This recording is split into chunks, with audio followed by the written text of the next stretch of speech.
ये निर्णय करना पड़ेगा कि कौन आचार्य ठीक ज्ञान दे रहा है और कौन गलत दे रहा है। श्रीमद् भगवत गीता अध्याय नंबर 16 के श्लोक नंबर 23 और 24 में स्पष्ट किया है गीता ज्ञानदाता ने कि जो शास्त्र विधि को त्याग कर मनमाना आचरण करते हैं उनको न तो सुख होता है, न उनकी गति होती है और न ही कोई सिद्धि को वो प्राप्त होते हैं, अर्थात व्यर्थ। इससे तेरे लिए 24वें श्लोक में 16वें अध्याय की गीता श्रीमद् भगवत गीता अध्याय 16 के श्लोक 24 में तुरंत कहा है, इससे तेरे लिए अर्जुन कर्तव्य और अकर्तव्य की व्यवस्था में कौन सी साधना करनी चाहिए, कौन सी त्याग देनी चाहिए, नहीं करनी चाहिए, उनके लिए शास्त्र ही प्रमाण है। बात खत्म होगी।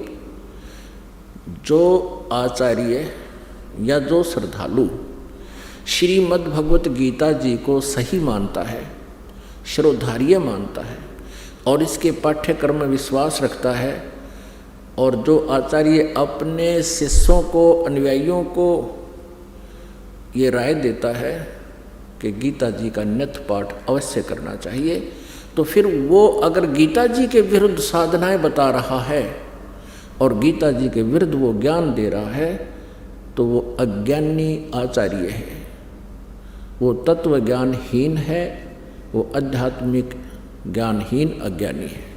कोई प्रश्न करते हैं किनको? हिंदू धर्म के आचार्यों, गुरुओं को। उनसे पूछते हैं कि क्या ब्रह्मा विष्णु महेश जी की मृत्यु होती है? क्या ये जन्मते मरते हैं? तो उत्तर देते हैं कि ये कभी जन्मते मरते नहीं।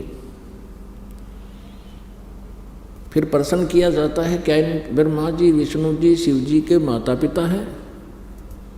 वो कहते हैं जब इनका जन्म मृत्यु होता ही नहीं, माता पिता का प्रश्न ही नहीं।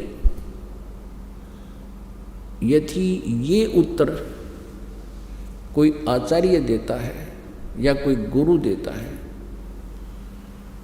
वो अज्ञानी व्यक्ति है, वो लोक वेद सुना रहा है, वो दंत कथा सुना रहा है और इन भोली श्रद्धालुओं को, इन विश्वासियों को, या जो उस पर विश्वास किए बैठे हैं उसको, उस अज्ञानी को और संत आचार्य मान कर बैठे हैं, उनका जीवन नाशक है। ईसा मसीह जी ने कहा था जनता को, श्रद्धालुओं को, कि तुम जिनको गुरु मानते हो वो गुरु नहीं है, उनके पास आध्यात्मिक ज्ञान नहीं है। वो तुमसे इतना मीठा बोलते हैं, तुम उनको एक नेक व्यक्ति मानते हो, लेकिन वो तुम्हारे जीवन के खाने वाले राक्षस हैं। जैसे तुम उनको भेड़ मानते हो, वो भेड़ के रूप में भेड़िया है। और इसी बात का दुख माना था उन दुष्ट नकली गुरुओं ने और उस महापुरुष को मौत के घाट पहुंचवा दिया, जनता को सत्य से परिचित नहीं होने दिया। अब वो तो 2000 वर्ष पहले की बातें हैं। अब समाज शिक्षित है, इन नकलियों की दाल अब गलेगी नहीं। सदग्रंथ हमारे पास हैं और सदग्रंथों में हम इन तथ्यों को जब देखेंगे फिर उन नकली गुरुओं को धिक्कार देंगे कि जुबान बंद कर लो, बस बहुत हो लिया तुम्हारा। अभी तक इन श्रद्धालुओं को अपने ही सदग्रंथों की जानकारी नहीं है। किसी भी पवित्र धर्म के श्रद्धालुओं को अपने धर्म के सदग्रंथों की जानकारी नहीं है। वो हमें क्या संदेश दे रहे हैं? उनके गुरुओं ने जो भी लोक वेद सुनाया है उसको उन्होंने शास्त्र वाला ज्ञान मानकर शिरोधार्य कर रखा है, वो बिल्कुल व्यर्थ है। अब प्रसंग चल रहा है कि ये जो काल कौन है और ब्रह्मा विष्णु महेश की क्या जन्म मृत्यु होती है।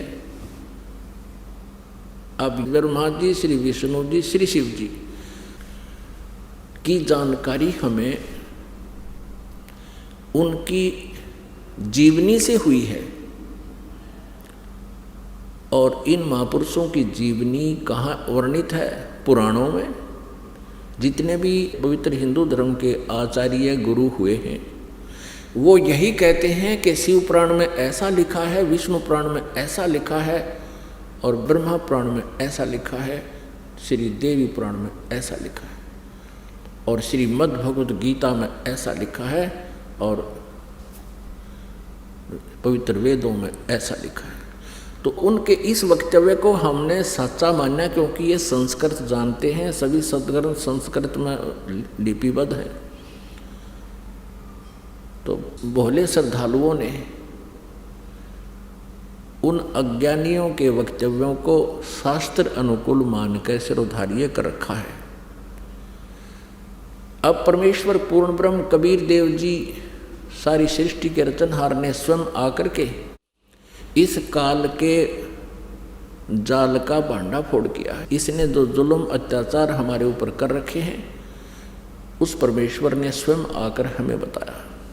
600 वर्ष पहले परमेश्वर कबीर देव जी ने यही ज्ञान दिया था जो आज पवित्र पुराणों में, पवित्र वेदों में, पवित्र श्रीमद् भगवद गीता जी में आज वर्णित पाया, उनके अंदर लिखा पाया। और उस समय के ये नकली गुरु आचार्य ये कहा करते थे कबीर जी तो जुलाहा है और शूद्र जाति से संबंध रखता है, इसको किसी ब्राह्मण ने शिक्षा नहीं दी, ये सदग्रंथों के बारे में क्या जाने, ये झूठ बोल रहा है।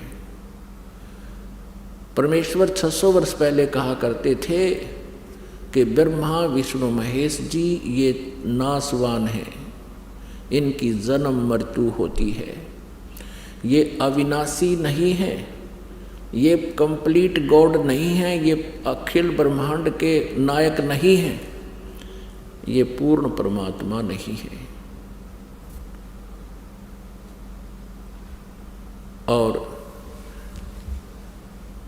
इनकी साधना करने वाले संकटों से मुक्त नहीं हो सकते।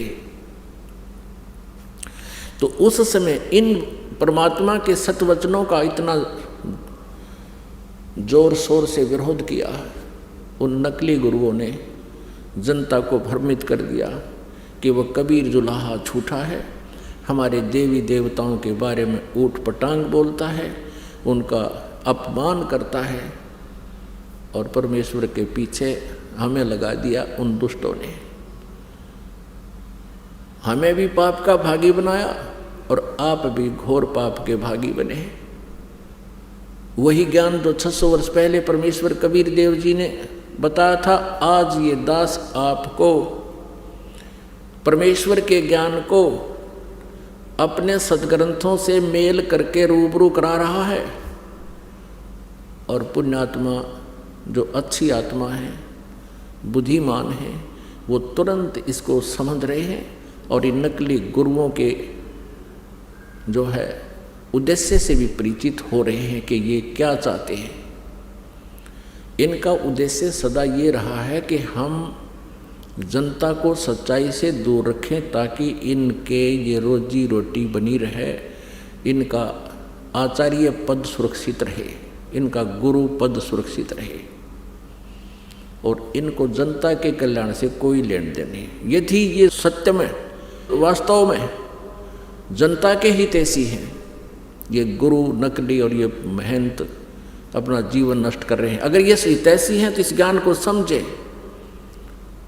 और गहराई से सोचे तुम क्या कर रहे हो, क्या करना चाहिए था, तुम कितने दोषी हो भगवान के, और स्वीकार करें, सरेंडर करें इस ज्ञान के सामने कि हमारे पास ज्ञान नहीं है, नहीं तो आओ मैदान में और प्रमाणित करो अपने ज्ञान को किसी सदग्रंथ के साथ से।